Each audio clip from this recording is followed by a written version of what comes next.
L'objet de ma visite, c'est qu'on célèbre l'anniversaire des 30 ans de notre organisation, le CIF, à Dakar.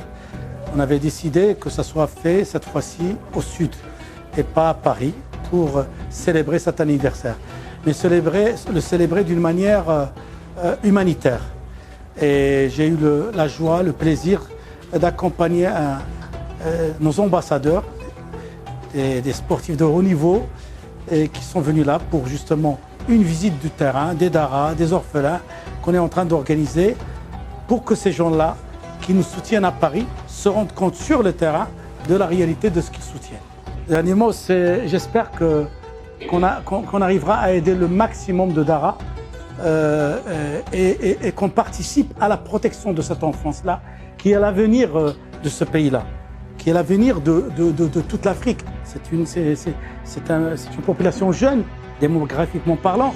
Donc on veut leur donner la même chance à ces enfants-là, ceux qu'on parraine dans les daras ou en tant qu'orphelins, pour qu'ils aient les mêmes chances que les autres enfants du pays et qu'ils soient des éléments producteurs dans l'avenir pour le pays.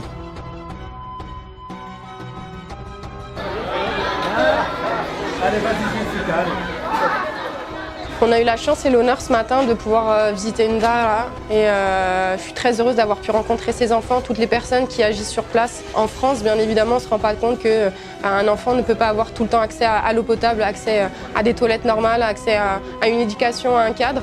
Et ici, grâce à ces daras, ces enfants-là qui sont dans le besoin, parfois ont cette chance d'avoir ce cadre-là et ça peut leur permettre, pourquoi pas plus tard, de voir l'avenir meilleur.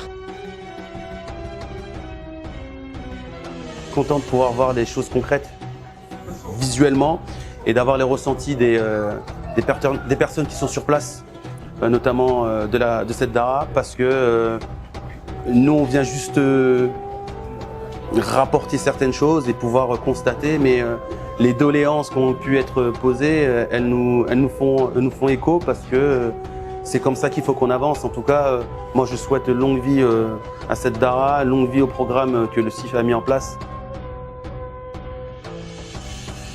Ça m'inspire beaucoup d'humilité.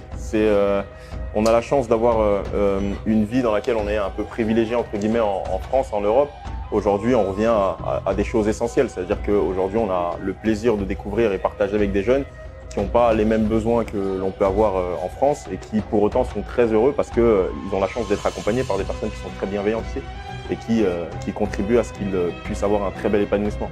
Et ça me fait plaisir de pouvoir justement contribuer à ma petite échelle, à les quelques sourires et quelques réjouissances des enfants, entre guillemets.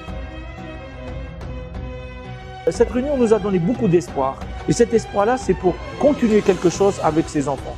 Donc le CIF, pour la jeunesse, donc l'éducation, le bien-être des enfants est un sujet énorme et fondamental pour nous. Et c'est un axe majeur dans notre activité. Et donc je voulais vraiment remercier tous les donateurs du CIF qui nous accompagnent, les bailleurs de fonds, des agences de développement, l'AFD, les ambassades de France, l'Union européenne, la GIZ, dans d'autres pays, qui nous ont accompagnés dans ce projet. Et surtout aussi les donateurs privés qui nous ont fait toujours confiance depuis 30 ans. Donc merci à vous, merci beaucoup.